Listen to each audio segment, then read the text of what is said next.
I mean, when I walked out of the house this morning, I haven't worn this since last summer. I'm doing it. I'm ready to go. Absolutely. And you're in the office, one of the few people that have been going to the office.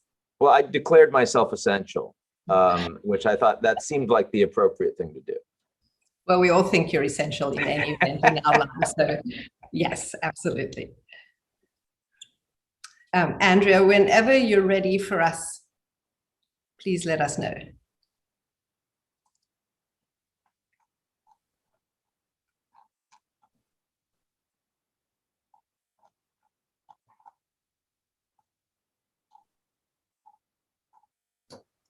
I think we're good to go. It's 5 past the hour. So thank you very much, both of you, for attending the Angevin talks, and I'll hand over without further ado to Anna, who's hosting this tonight. Thank you. Thank you very much. Ladies and gentlemen, welcome to the Angevin talks. Wherever you look in geopolitics today, there is an overwhelming sense of uncertainty, and it's not just because we're still grappling with a global pandemic. Russian troops are amassing on Ukraine's border. China and the US are locked in Cold War-style hostility. Cyber warfare makes state systems and individuals feel newly vulnerable. My extraordinary guest this evening is Dr. Ian Bremmer, a political scientist and president and founder of Eurasia Group, the world's leading political risk research and consulting firm, and founder of G0 Media. He is host of G0 World with Ian Bremmer, which airs weekly on US National Public Television. Ian is also a frequent guest on BBC, CNN, Bloomberg, and many other television stations around the world. A prolific writer and author of 10 books, including the New York Times bestseller, Us versus Them, The Failure of Globalism, which examines the rise of populism across the world. Ian is also editor-at-large and foreign affairs columnist for Time magazine, and also teaches at Columbia University's School of International and Public Affairs, and is an independent voice on critical issues around the globe. Ian, a very warm welcome to the Angevin Talk. Absolutely. Hopefully it'll be a lot of fun. Thank you. Are we at a point of peak geopolitical risk?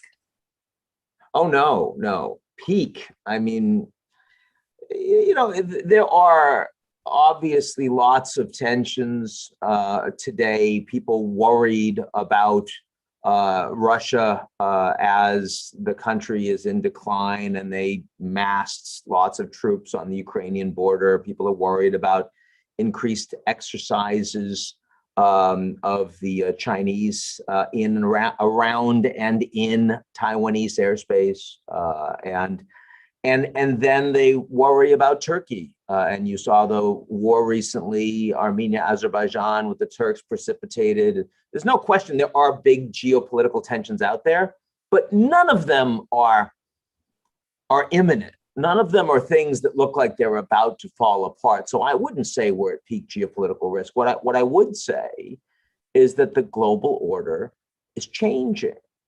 And those changes that are coming, which are unprecedented in most of our lifetimes, we haven't seen anything like this really since the post-World War II order. It vastly outstrips the change in power balance that occurred when the Soviet Union collapsed, the wall fell.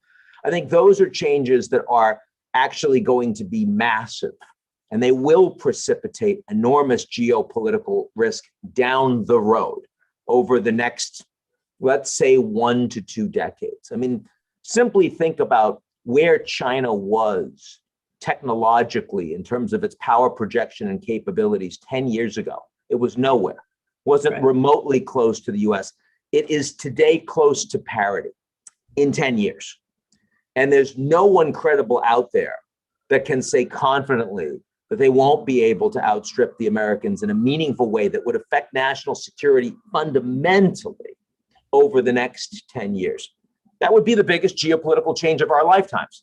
And that's just one. We could go through a lot like that. So no, it's not right now, and it's not urgent, but you can see it coming real fast. Well, we're getting on to China, Russia, Turkey with you very shortly. But other than geopolitics, this audience is very interested in hearing about Ian Bremmer, the person. Are you sure? Are you sure of that? I have a referendum on that one. Okay. You are credited with bringing the craft of political risk to financial markets, creating Wall Street's first global political risk index, GPRI, and for establishing political risk as an academic discipline. What attracted you to the field of political science? Was this something you were interested in growing up? I don't know what I was interested in growing up. I grew up in the projects. My dad died when I was 4. He was an enlisted man in the Army for 22 years. My mom eloped with him and left high school and moved off to Ecuador, where he was going to be stationed. I would not have known, and I was pushed ahead. I started college at 15, so I would not have known what I wanted to do. But what I will say, Anna, is that I had never traveled anywhere. And suddenly I'm in college, which was quite far from where my home was because it was a scholarship.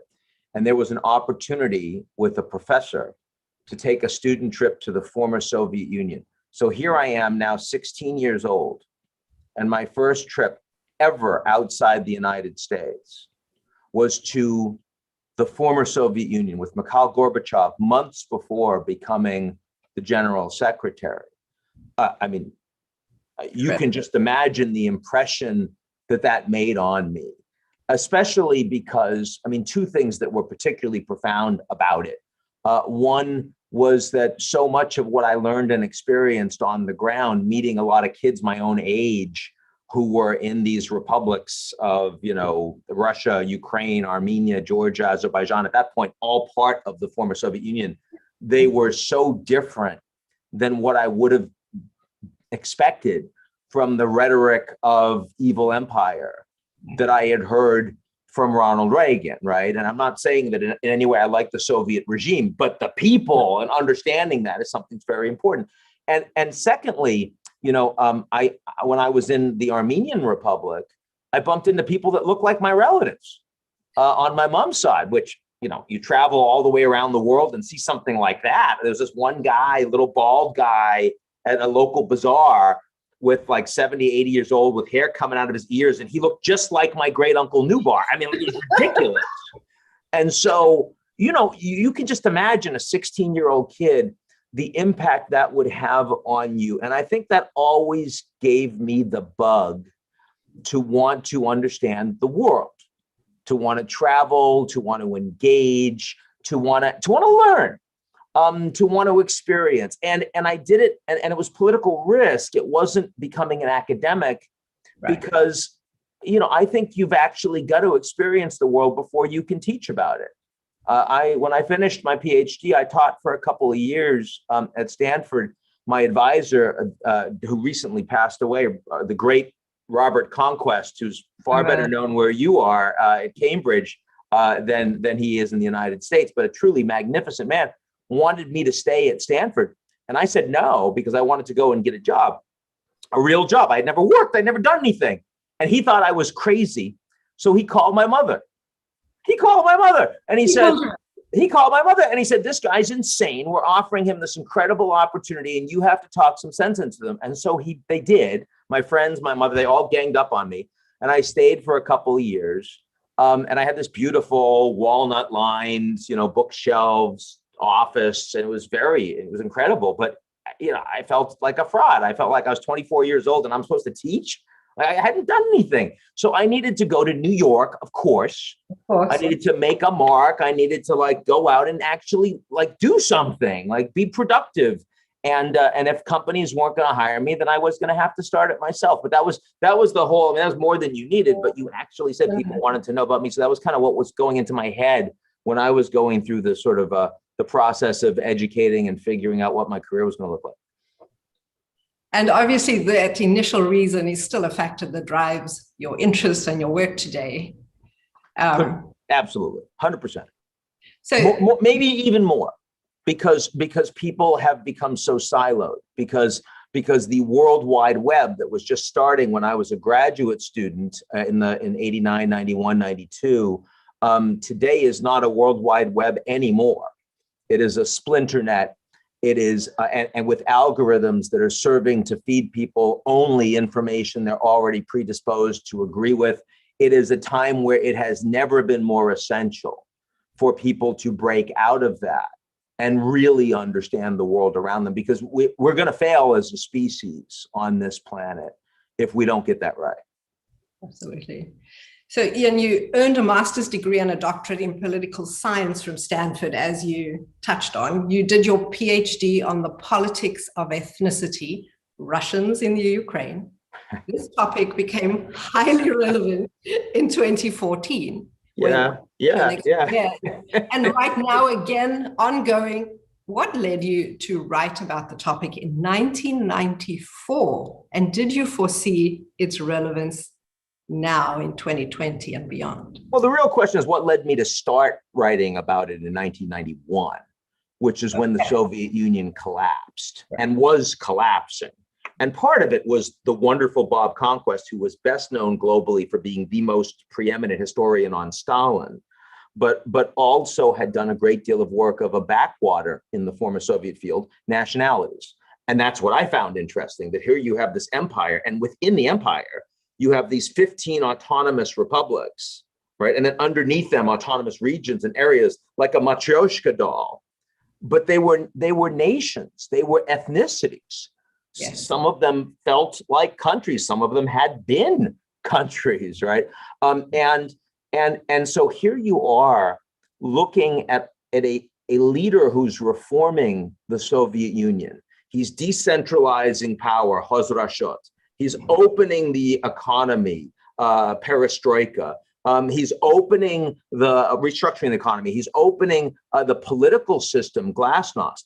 And it's fairly obvious that if you do that within an empire with this structure of ethno-territorial administrative political divisions, that nationality is going to become very salient, that the place is probably going to break along those lines. Not like China, where you've got Uyghurs in Xinjiang, who they are systematically, sort of intermarrying, migrating into, destroying the ethnic background. The Soviet Union, they didn't do that. In fact, in many ways, the Chinese have learned lessons from what happened in the Soviet Union, saying, we're not going to do that in Tibet with the Uyghurs. Well, they don't have the Stalin backdrop, the Commissar of Nationalities, who was ethnically Georgian, who tried, instead, he was like, I'm going to find a way that if it does fall apart, there'll be all these wars by moving people around. But he actually increased the salience of nationality. So here I am starting my PhD in 91, early 91, before the Soviet Union collapsed. Very clear to me that nationalities is going to be the most interesting issue out there. It does collapse as I'm working on it. And suddenly the Russians, who, with the exception of Armenia, are more than 5% of every population of all of these new countries. But they've become a diaspora overnight, a beached diaspora. Their country has left them. So the big question is, are these Russians going to leave? Are they going to fight? Or are they going to integrate? And remember, back in the early 90s, one of the most important debates going on in the international relations field was the recently deceased Sam Huntington, who wrote The Clash of Civilizations. And his view was, well, actually, the fault lines are going to be civilizational. It's going to be Islam and it's going to be Christianity. And that's how we're going to fight. Well, here it was. I'm in a laboratory. I can actually test that proposition. And it turns out that Huntington was wrong. It turns out that actually within Islam, it's much more about Sunni versus Shia than it is about Islam versus Christianity. Turns out that within the former Soviet Union, the Ukraine-Russia issue is one of the most salient and wasn't going to last, because Ukraine was set up with this large population of Russians and Russian speakers that were already governing themselves. So I actually lived for a time in 93 in Crimea.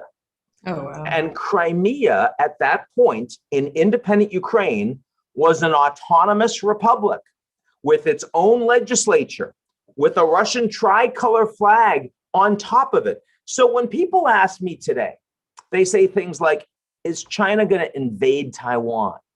I think to myself, well, look at how the Russians invaded Ukraine. It's not like they sent tanks into Kiev and we had to defend them. No, what they did was they went to Crimea, they organized a referendum, and the Autonomous Republic of Crimea says, almost all of whom are Russian ethnics and Russian speaking, say, we want to reunite with Russia. Well, what the hell are we going to do about that? And then a whole bunch of soldiers who the Russians say, well, they're not Russian soldiers. There might be a few on vacation. And they go in with a population that is very sympathetic to Russia in Southeast Ukraine, and they take that. And so, you know, it's pretty clear that there was no red line tripwire that was going to cause war, but it was also very clear in the early 90s. And the funny thing, I've done 10 published. I haven't I've written 6 books. I've edited 4 more. So I've published 10 books, as you say. And the one that I never published was my dissertation, because I'd spent 3 years on it. I was like, I don't need to make it into a book. I'm just done with this topic. But if you were to go back and read the dissertation, you would see that it was very clear that what ended up happening after the Sochi Olympics, with the Russians effectively annexing a big part of that territory, that was very likely to occur. A crystal ball, but a very concerted effort and a very crystal clear view of the world that you had at the time and still have. You also founded G0 Media in 2014, so that was a big year. G0 Media brings together experts that analyze and contextualize the week's biggest political and economic trends. Yeah. There is also the G0 puppet regime. Let's take a listen.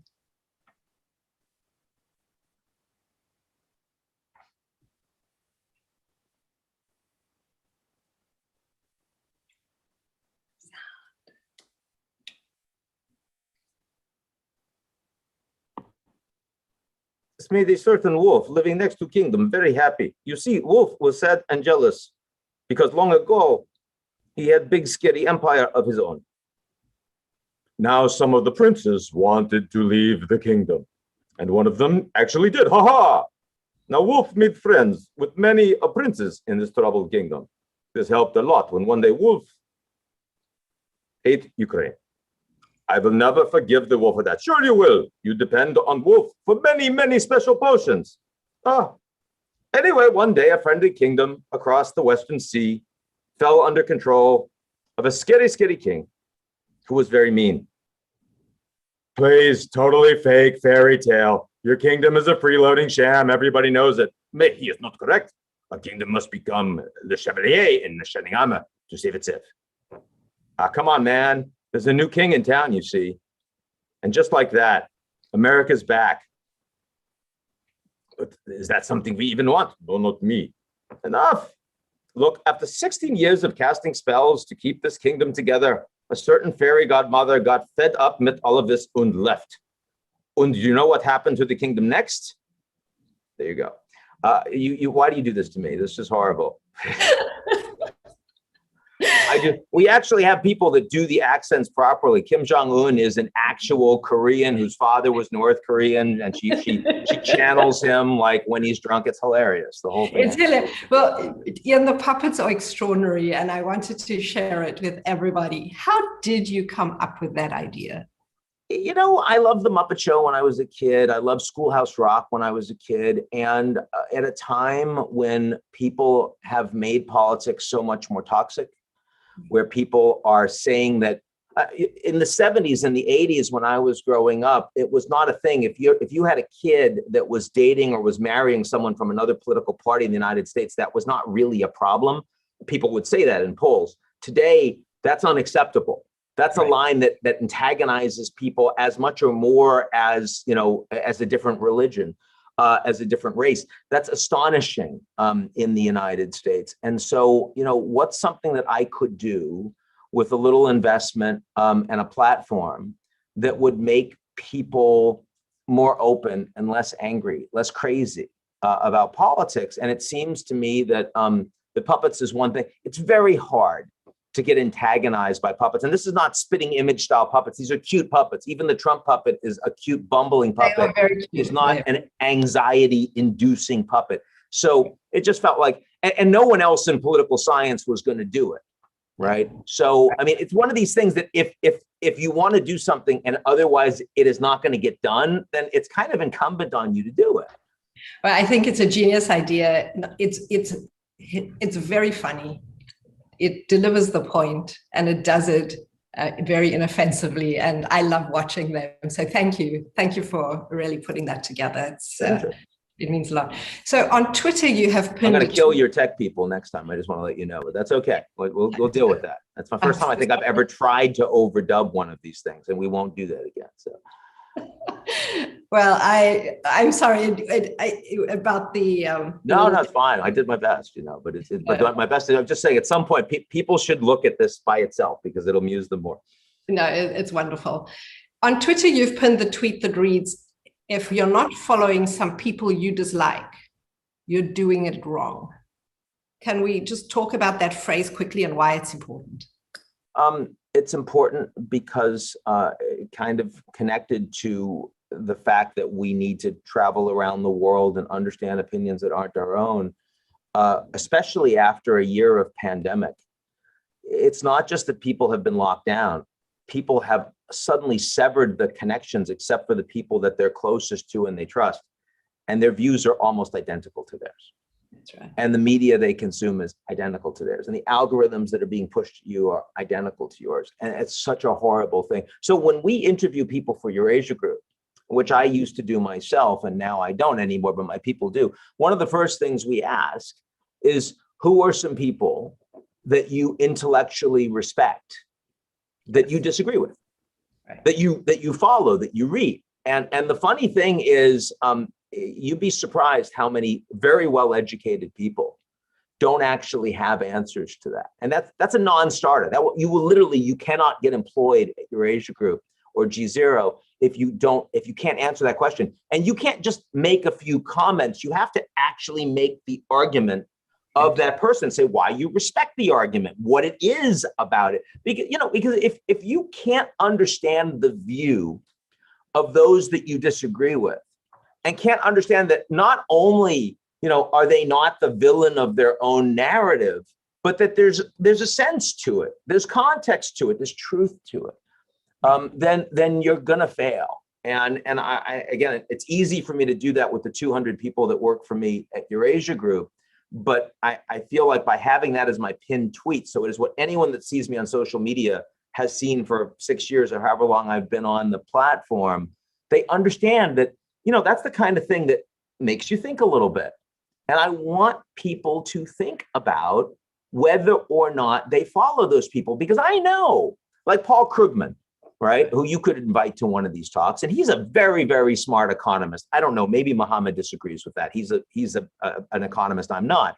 But the fact is that if you read Paul Krugman in the New York Times, he has gotten to the point that he is doing the American public a disservice. I mean, it's not, because he's become a complete partisan.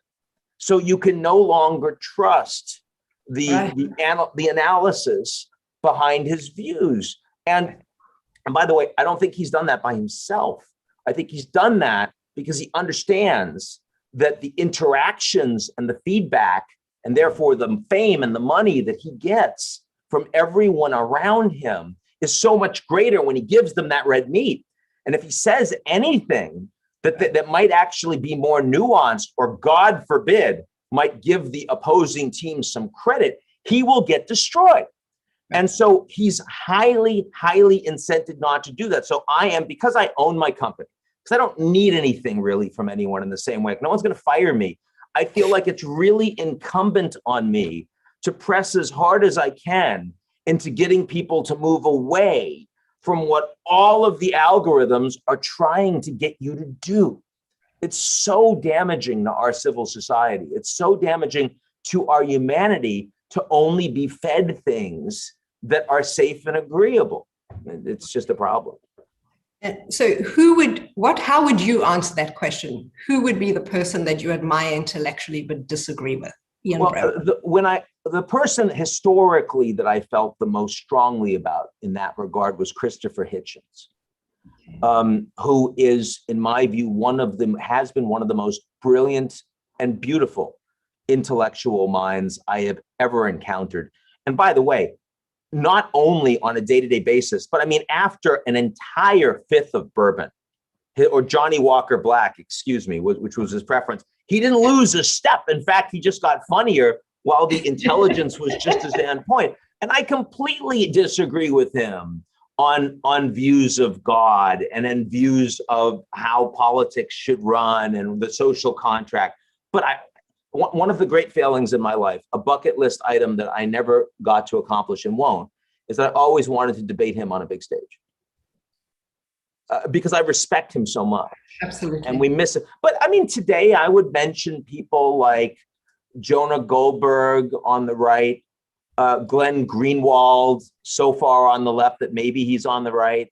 I mean, there are plenty of public intellectuals out there that who I fundamentally disagree with on big things, but I think they're really smart. But almost everybody I follow, I have some significant disagreements with, if they're, sort of being aligned with an ideology, because it kind of sucks you in, and I disagree with myself a fair amount because I'm not sure on things. I mean, you have to be willing to change your mind if the facts change, or if you learn something new, you get something wrong. And so I personally have never been affiliated with a political party, and that's not being cute because I'm a political risk person. I mean, like, well before I set up the company, I just always felt like it was more complicated than that.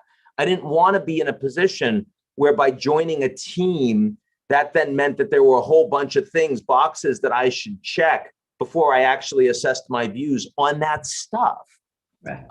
I do know that the people that grew up around me mostly are very solidly knee-jerk anti-establishment types. I mean, in my family, my extended family, the kids that grew up with me in the projects, they would vote Bernie Sanders or Trump. They would never vote for Hillary or for Biden or those types, or for Romney. And it's because they just didn't trust people in power for decades who, and not just political leaders, but CEOs, bankers, you name it, because they felt like those people were not trying to help them. Yes. And I will say, I was really disappointed to see Biden talk about the estate tax and immediately back away from it. I mean, like, we have the most unequal country in the G7 right now, and you've got a guy who's able to actually spend with reckless abandon, and a majority in Senate. And, I mean, I know he's almost 80, so maybe he's risk averse, but when you're almost 80, you should become, when I'm 80, I'm going to become more risk acceptant. I'm about to die. I'll just say anything at that point, right? That's what you should be doing. You're almost 80. You should just be out there, right. Well, we'll get on to Biden when we talk a little bit about Turkey, but Putin has warned the West not to cross over the red line with this escalating conflict in eastern Ukraine. And the recent US sanctions on Russia are tied, to the SolarWinds cyber hack. It's also very clear that the Biden administration and Anthony Blinken are going to put human rights on top of their agenda. How does this play out in their broader agenda with Russia? I mean, they're going to talk about human rights a lot. It is not yet clear that they're going to put human rights on top of their agenda. I mean, let's keep in mind that you're asking about Russia. I could talk about many other things, but on Russia, they have talked about Navalny a lot. They have talked about the massing of the troops on the Ukrainian border. But the additional sanctions that they placed on Russia were quite incremental. They were quite marginal additional sanctions. And at the same time that they were doing that, Biden called Putin and said, hey, let's do a summit in a third country. Let's meet, the two of us. A meeting, by the way, that Kremlin advisors I have heard from have said that the tone was apologetic. Around, like, we should really have a better relationship. Now, of course, I mean, they're spinning, right? But this does not, to me, I mean, certainly a higher level of priority on human rights from Biden, Blinken, Kamala et al. Than you would have saw from Donald Trump. But Trump is an unusual bar. I mean, on human rights, right? I mean, that he's kind of the antithesis of human rights as a U.S. president. I would argue that the change on policy substance from Biden has been less great on Russia and on China, the two biggest antagonists of the U.S., than you might otherwise have expected. On Russia, because Trump wanted to change but couldn't because he was so constrained by people around him. And on China, because both of the leaders are actually reasonably aligned in terms of the threat that's posed by China. Well, can we talk about China for a minute? What did you make of Xi Jinping's message to the US at China's annual Bauer Forum recently? The fact that he didn't mention the US by name, but he did say that that hegemony would not be accepted or respected. I think that the United States and China are increasingly in mutually incompatible spaces geopolitically. So the United States is saying there are rules of the international order that, by the way, we created. And no, we don't live up to them all the time, but we generally do. And we certainly expect everyone else will. And as long as you continue to flout them on things like Uyghurs, Hong Kong, Taiwan, 9-line South China Sea, then we are not going to treat you the way you would like to be treated. In other words, this is going to be a competitive relationship either way, but it could be a healthy competition. It could be an unhealthy competition. It's going to be unhealthy. And the Chinese are saying, actually, you, the United States, the so-called wolf warrior diplomacy, you, the United States, have lost any moral capacity to tell us, China, or anyone else, by the way, how we should act. Your rules are illegitimate. They do not apply to us. That was particularly shown after January 6th, but we have lots of other examples, whether it's racial violence in the United States or whether it's Guantanamo or you name it, right? And so we, China, demand to be treated as equals by you, or this is not going to go well. We're going to push back a lot harder. And you saw that play out, that incompatibility in Anchorage in the first face-to-face meeting between the administrations just a month ago. And I don't actually think that there's a lot of give between either of these two sides on this issue. So my expectation is that the relationship is going to get worse. Do you think we're going into a Thucydides trap? No, because the Thucydides trap is not just about a rising power and declining power, but it also implies military confrontation. And I want to be very clear on 2 points. One is that while China is absolutely a close to technology peer of the United States, their military capabilities are not global, they're regional. And their economic capabilities continue to be considerably smaller than that of the US. Now, China is state-directed and the US is much more diffuse in terms of the private sector. But the idea that we're changing places in the next 5 years, that's 30 maybe, 5 different, no. And so that throw that away. Secondly, we aren't even in a Cold War. I mean, at some point, you'll probably have Neil Ferguson do one of these. And he's a good friend of yours and mine. And he argues that we are already in a Cold War. He's wrong.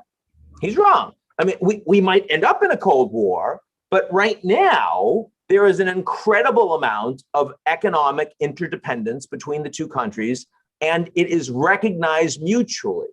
And neither side wants to destroy it, even though we are in a process of decoupling in a lot of areas that really matter, particularly in the tech space. So all of that is to say that we might end up in a Cold War with the Chinese in the next 5 years. If that were to happen, it would be a profound failure of national security planning for both countries. Right. But we are not close to a hot war between the two countries, and that that's what Thucydides' trap talks about.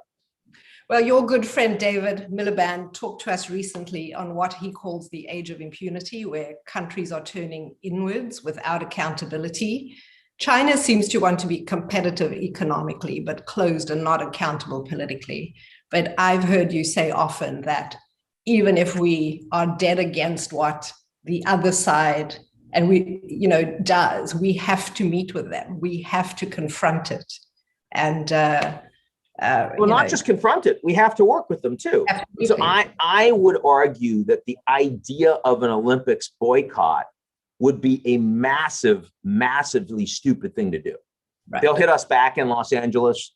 It only punishes the athletes. It puts the corporations in a horrible position because the Fortune 500 all actually has equities in China, and the Chinese would punish them.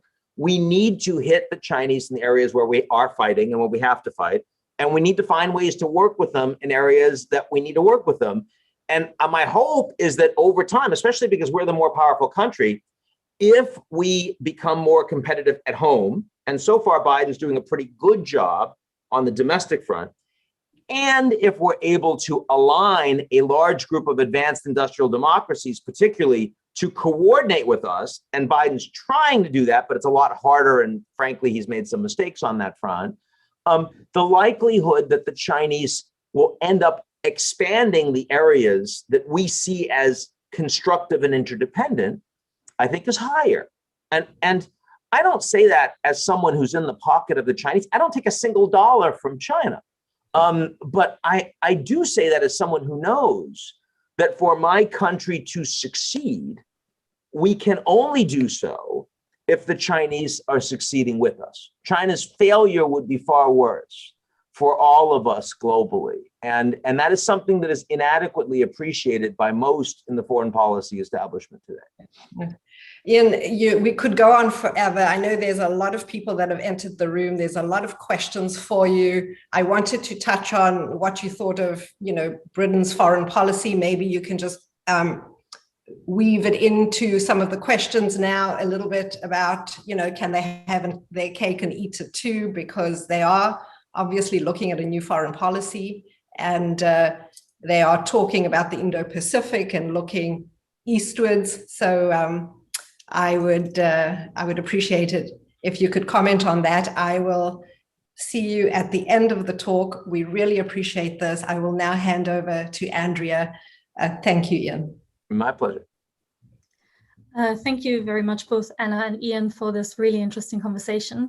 We've had a few pre-submitted questions, and I would like to start with one that is basically looking at the pandemic. So clearly there's a lot happening in the world right now, as we've just discussed, or as you've just discussed.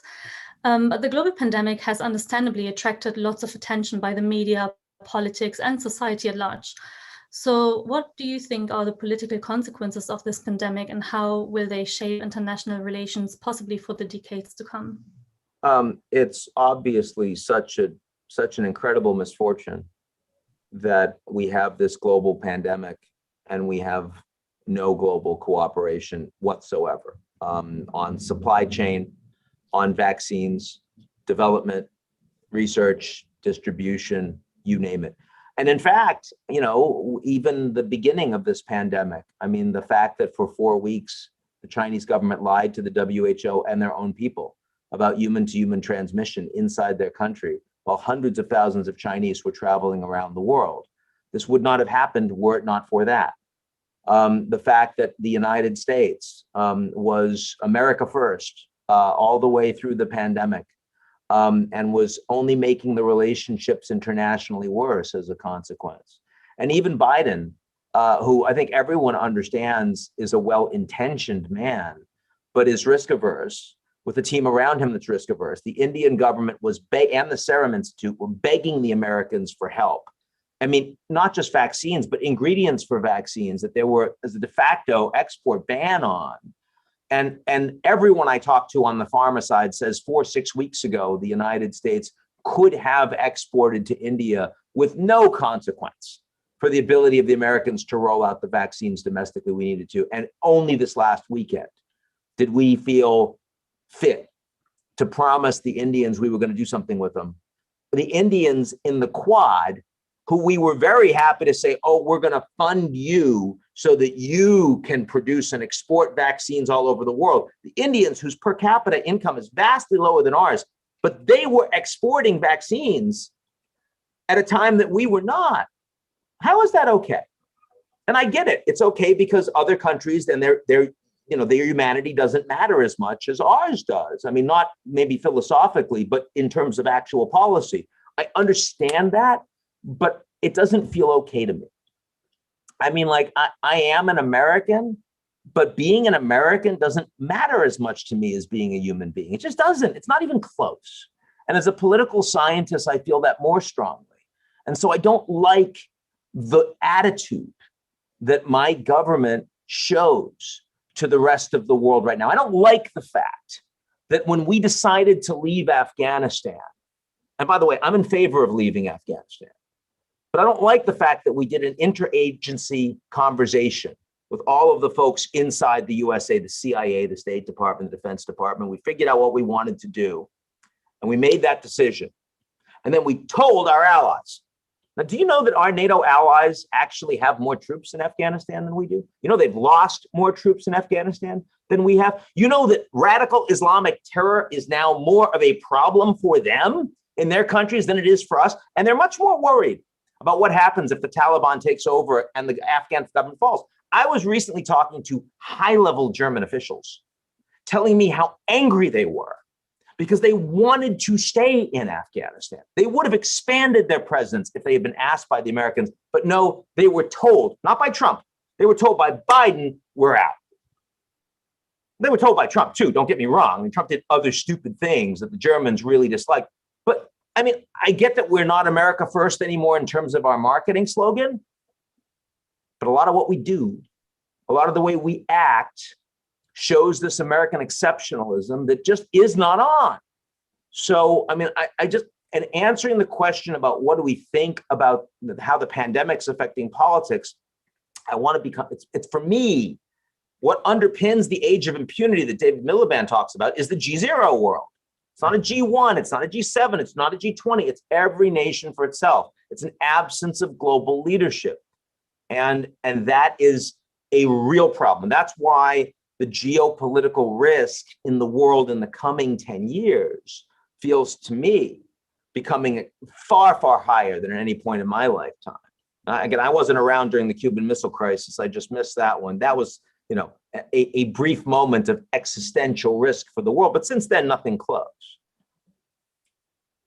Okay, thank you very much. The next question is from Mohammed El-Arian, and it's going back to the puppets. Could you please share your views on what it means, that the US is back? How different will the world look in 2 to 3 years? And where does the UK fit in the evolving global order? So one thing that's interesting, of course, since I just was railing on the United States a bit, is that the United States is now by far in the strongest position in the world in terms of both quality and capacity of vaccines to engage in smart global diplomacy. And at a time when the Indians can't export, the Chinese have quality issues, and the Russians, I mean, I think it was Slovakia and Brazil have just actually said, no, we're not licensing you because the manufacturing's no good. And the Argentinian president, after a 2-dose regime of Sputnik, you know, comes down with COVID. So, I mean, the United States is in a unique position to actually improve our position internationally. Our economic response, both last year, but also this year, and going forward with 3 to 4 trillion for infrastructure, broadly speaking, is going to make a lot more people focus more on the strength of the United States. So even if they don't like the US from a foreign policy perspective, and even if they don't trust us as much, I do think that the US power position in terms of what we are capable of doing is not eroding. In fact, in many ways, coming off the pandemic, it's getting stronger, especially because the companies that matter the most through this pandemic are the tech firms. It's not brick and mortar. And the only 2 countries out there that have the big tech firms, it's us and the Chinese. And you don't trust the Chinese tech firms. I'm not saying you trust the American tech firms, but you trust them more than you trust the Chinese tech firms. Chinese tech firms are cheaper. So if you're sub-Saharan Africa, you work war with the Chinese. But if you're advanced industrial democracies, you work war with the Americans. What does it mean for the UK? Well, the UK, it's funny. I could argue that the US-European relationship has been more profoundly affected by Brexit than it has by 4 years of Trump, because the UK is by far the European country that is most aligned with the United States politically and strategically, institutionally, bureaucratically, even in terms of the human-to-human connections. And so that's always been our way into the EU and to really create more alignment, and the trust is there. Well, the UK is gone, and the relationship between the UK and the EU, it ain't easy. And as you know, Boris Johnson has not had a good week, and we're still only on Wednesday, right? I mean, like, the whole Tory corruption stuff around him is really, really rough. And the fight with Dominic Cummings is really, really problematic. And then you've got, sort of in Northern Ireland and the DUP, and that's going to be much harder to deal with. And so, I mean, I think that the UK, I'm not worried about the UK-US relationship at all, but I think that the US-EU relationship is more structurally problematic. Merkel leaving and maybe even the Greens taking over. I mean, that's obviously a massive hit. If Macron is going to be the strongest leader in Europe, and he probably will be, he's also the leader that Biden personally has the most difficult personal relationship with, and that's a problem. That's a problem. That's a real problem. Yeah. The next question is from Jonathan Holmes, also on the chat. And he said that he has traveled a lot in the former Soviet Union and the people all seem very friendly. Why then do you think the Putin regime is so hostile to the West? Why is the Putin regime so hostile to the West? Yes. I think that the Putin regime they do really blame the United States for a lot of the challenges, globally, that they have been experiencing. I think that, the fact that the United States, after the Soviet Union collapsed, was talking about, wanting to work with the Russians, wanting to rebuild. And what we basically offered them was shock therapy. Right. But we didn't. We enlarged NATO.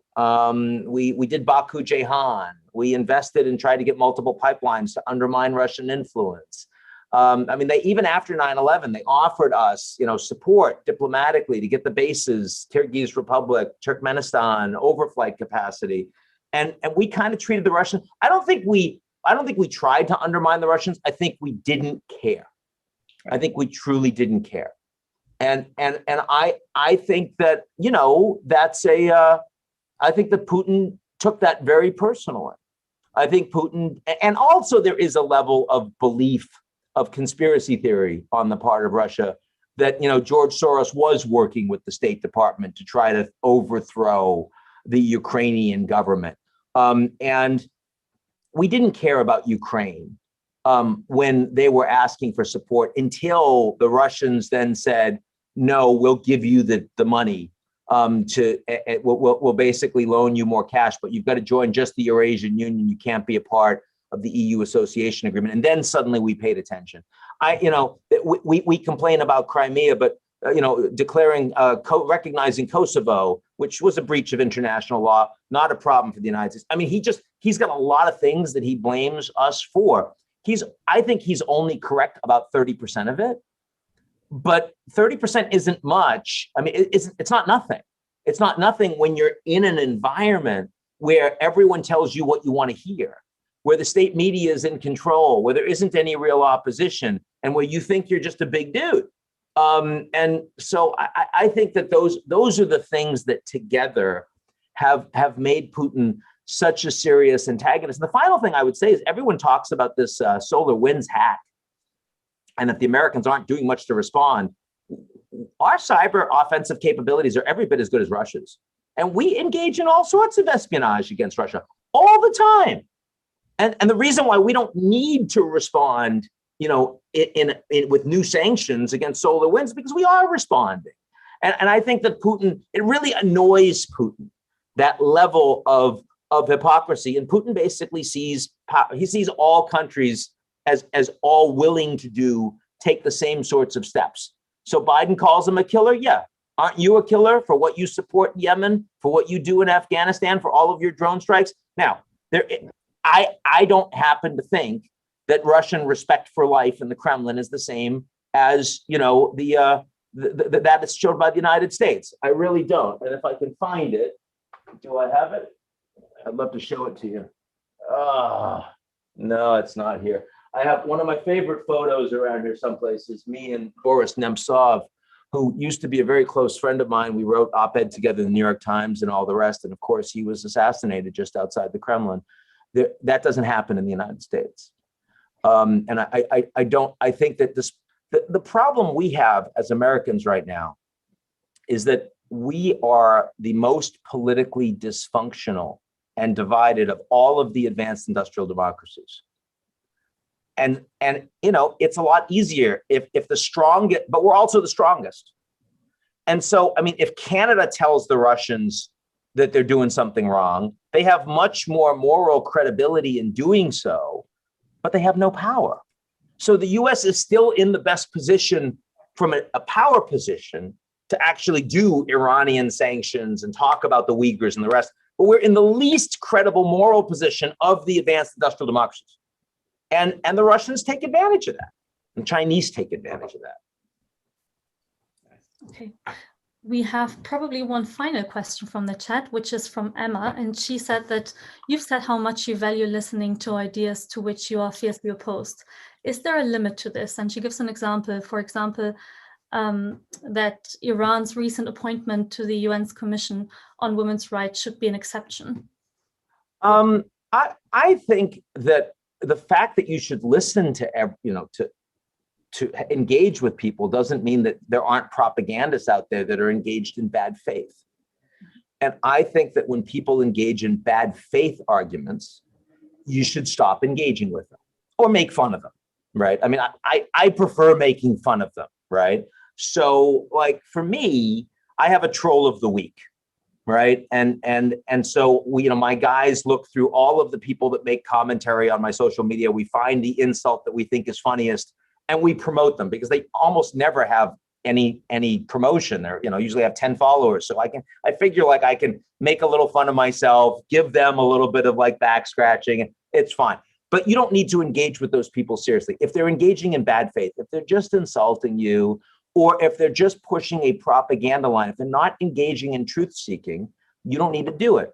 And so the other day, there was some members of the Chinese state media that were coming after me for comparing the Native American genocide to the Chinese treatment of the Uyghurs and commentary that Rick Santorum had made. And my perspective on that is I am prepared to criticize the United States for all the things that we do wrong. But if you are not prepared to do the same for your country, right, then we're not having a useful conversation. There's no engagement happening there. It's just propaganda. And so I think it is important to have people out there that are willing to call bullshit on propaganda. When I said follow people you intellectually respect that you disagree with, but you got to start from intellectually respect.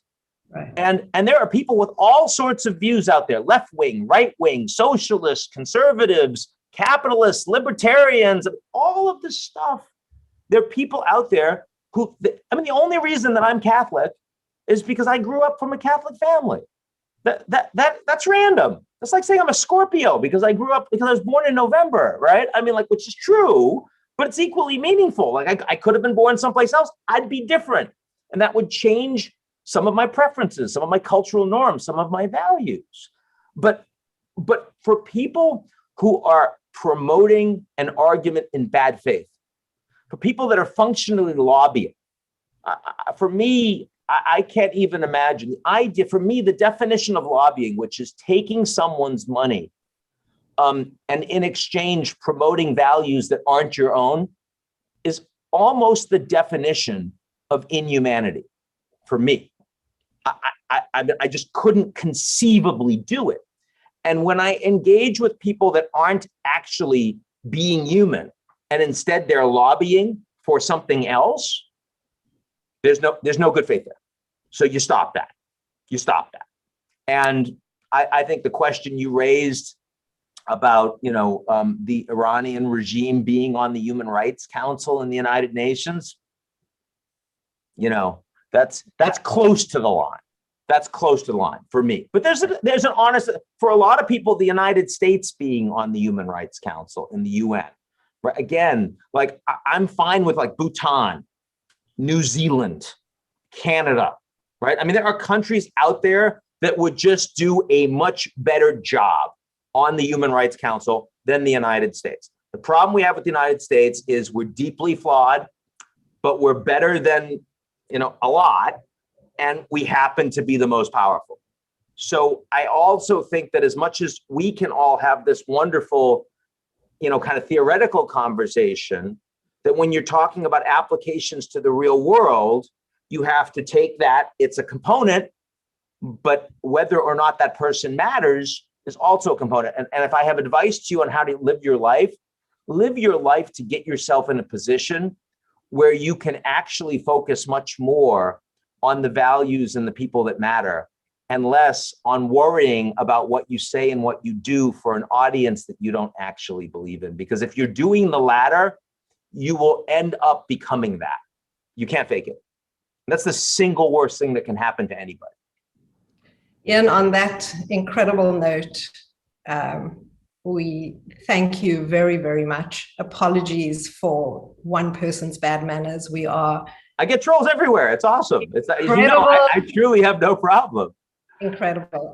But thank you for a wonderfully insightful and compelling talk. I would encourage everybody to sign up for the G0 newsletter. It is everything and all you need to know about geopolitics. G0 are very consistent with sending it out, and it's time well spent. So Ian, thank you very much. We look forward to inviting you and for everybody to meet you in person when time allows. So thank you very much again. See you guys. Thank you. Bye-bye. Thank you. Bye.